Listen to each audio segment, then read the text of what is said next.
आश्रय। साधन को चाटने में देर नहीं लगती माया को, एक बार में ही चट कर जाए पूरा साधन। ऐसे ऐसे अपराधों की वृत्तियां प्रेरित करती कि एक अपराध से पूरा साधन चट जाए। साधु अवज्ञा तुरत भवानी, कर कल्याण अखिल कयानी। परम चतुर नटनागर आश्रयदाता अंदर से युक्ति प्रदान करते हैं, बच, इस युक्ति से बच। उन्हीं की माया है तो वही चाल जानते हैं बचाने की, इसीलिए कहते हैं मामेव ये प्रपद्यन्ते, केवल मेरी शरण में हो जाओ। माया तो इतनी प्रचंड है कि भगवान को भी भगवान मानने के लिए तुम्हारे हृदय में स्थान नहीं रखेगी, स्थान ही नहीं रखेगी, इतनी मलिन वृत्ति कर देगी, तभी तो दुर्गति कराती है।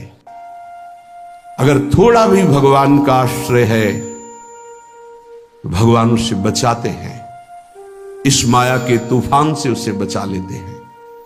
हृदय में पुनः वृत्ति जांच कीजिए इस बात की कि अपने आराध्य देव की जगह कोई वस्तु, व्यक्ति, स्थान तो नहीं ले रहा है, क्योंकि इसी आश्रय से आपको भगवत प्राप्ति होगी। हम प्रार्थना करते हैं, इस बात को देख लीजिए। सब साधन एक तरफ, आश्रय एक तरफ। भगवान आश्रय को देखते हैं, वो हृदय से होता है। अगर बाहरी चूक हो रही तो मेरे प्रभु बड़े कृपा निधान हैं। ध्यान दीजिए, राहत ना प्रभु चित चूक किए की, करत सुरत सवार हिए की। हृदय से इसने मेरा आश्रय लिया, बस। प्रभु का चित्त इस बात से पक्ष में आ जाता है उस उपासक के कि इसने मेरा आश्रय लिया है। राहत न चित्त प्रभु चूक किए की, चूक हो गई, गलती हो गई, प्रभु बिल्कुल क्षमा कर देते हैं उसको, क्योंकि आश्रित है, मेरी दुरंत माया है, जानते हैं, क्षमा कर देते हैं। यदि साधन बल है तो हिसाब आपको देना पड़ेगा। आश्रित हो तो आश्रयदाता संभाल लेंगे। बड़ा सूक्ष्म विषय आश्रय का है, भागवत में इसका वर्णन है। भक्ति का तो ये मूल है, भगवत प्राप्ति का ये सिद्ध स्थान है आश्रय, हृदय में। अवगुण करे समुद्र सम, गणत ना अपनो जान, ना गणत। अगर बड़े अपराध भी बन जाए तो मेरी स्वामिनी जी गणना ही नहीं करती, मानती ही नहीं। क्यों? मेरी चूक है, ये तो मेरे आश्रित है। आश्रित की चूक मेरी चूक, ऐसा हमारे आराध्य देव का स्वभाव है। मेरे शरणागत की चूक मेरी चूक। जय विजय ने रोक दिया, सनकादि ने शाप दिया। प्रभु आए और कहा मेरे सेवकों के द्वारा किया हुआ अपराध मैं क्षमा चाहता हूं। मैं स्वयं मानता हूं कि मेरे द्वारा ही अपराध हुआ, क्योंकि सेवक का अपराध स्वामी का माना जाता है। मानो स्वामी ने ही अपराध किया। हृदय भर आता है प्रभु की इस आश्रयदाता वृत्ति पर। जय विजय से कहा तुम चिंता मत करो, तुम 3 बार अवतार लोगे, हम 4 बार लेंगे। भगवान ने 4 बार अवतार लिया। रावण कुंभकर्ण भगवान राम रूप से अवतरित हुए। हिरणाक्ष हिरण्यकश्यप भगवान नरसिंह वाराह रूप से प्रकट हुए। वाराह रूप से हिरणाक्ष को परम धाम, नरसिंह रूप से हिरण्यकश्यप को शिशुपाल दंतवत श्री कृष्णचंद्र जी के रूप में 4 अवतार ले। तुम चिंता मत कर।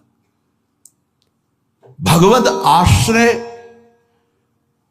गुरु कृपा का फल है। गुरुदेव कृपाल हुई, भगवद आश्रय दृढ़ हो गया। आश्रित मगन रहता है, अगला कदम कहां पड़ेगा उसको चिंता नहीं है, क्योंकि मेरे जीवन की डोर मेरे आश्रयदाता के हाथ में है। वो जिधर लगाम से खींचेंगे उधर ही इंद्रिय और बुद्धि ये सब उधर ही लग जाएंगे। नाथ आप देख लो, मैं आपकी शरण में हूं। बड़े बड़े महाभागवतों ने इसी आश्रय के बल पर मायावी नाना प्रकार के काम क्रोधात पर विजय प्राप्त की। ये बड़े मायावी, समझ में ही नहीं आता। अगर शत्रु शत्रु के रूप में आए तो समझ में आवे, लेकिन शत्रु परम मित्र के रूप में आ जाए तो समझना बड़ा मुश्किल होता है। शत्रु यदि रिश्ते नाते के रूप में आ जाए बड़ा कठिन होता है। तो मन बुद्धि का संबंध बहुत समय से देहाभिमान में है।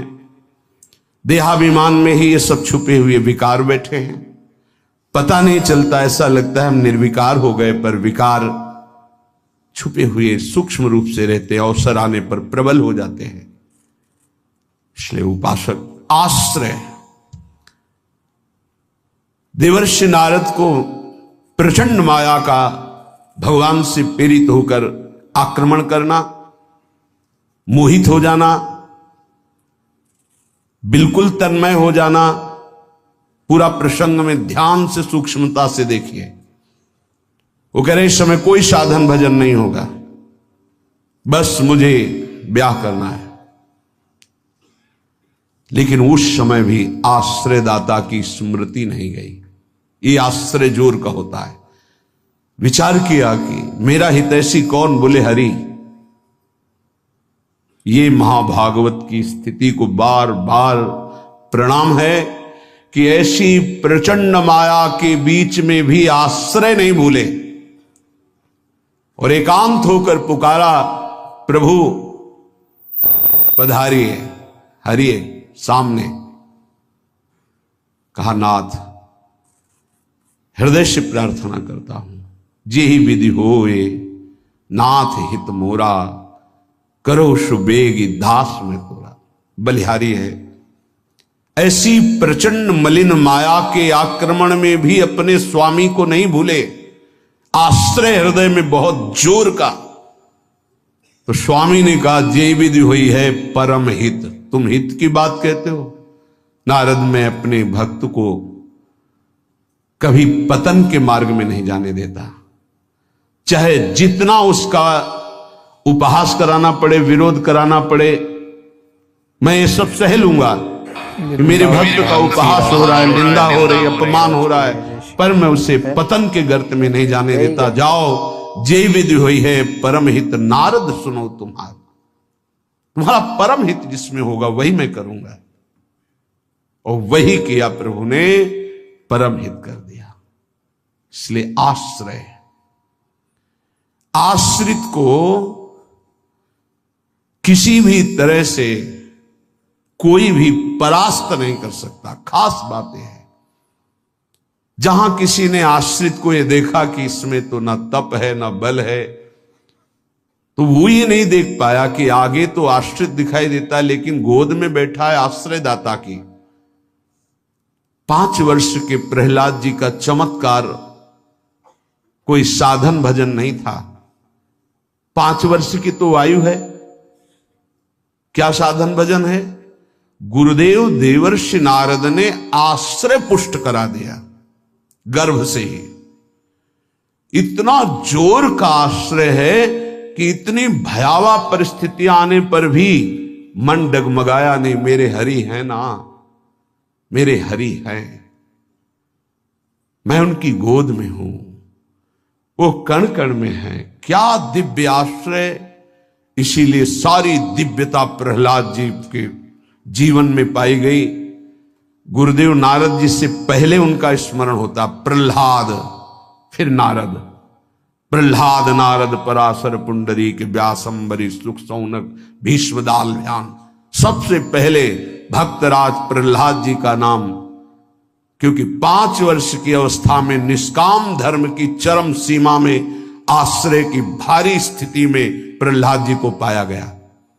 ध्रुव जी भी महाभागवत हैं, पर पहला नाम नहीं लिया गया, क्योंकि उन्होंने अटल पदवी की आकांक्षा की। निष्काम धर्म की चरम अवस्था प्रहलाद जी की। नरसिंह भगवान प्रकट हुए और पूरी लीला करने के बाद प्रहलाद जी को गोद में बैठाल के कहते, मेरी आज्ञा है, आप वरदान मांगो। हाँ प्रभु, आपकी आज्ञा का पालन करने के लिए वरदान मांगता हूं कि मेरे हृदय में कुछ मांग ही न रह जाए। ये क्या वरदान? मेरे हृदय में कुछ मांग ही ना, आपको पाने के बाद अब क्या मांगू, क्या पाऊं? आश्रय, दृढ़ आश्रय, ये देहाभिमानी की समझ में नहीं आएगा। भगवद आश्रय, हृदय से आर्त भाव से जितनी दिव्यता वो सब आश्रय में विराजमान रहती है। इसलिए नाम आश्रय, धाम आश्रय, रूप आश्रय, लीला आश्रय, ये सब उसी परम आश्रय के खंभे हैं जिनके ऊपर प्रेम महल बनता है। इसी प्रेम महल में अद्भुत विलास और उसी में आपका धाम श्री राधे राधे प्रेमानंद महाराज की।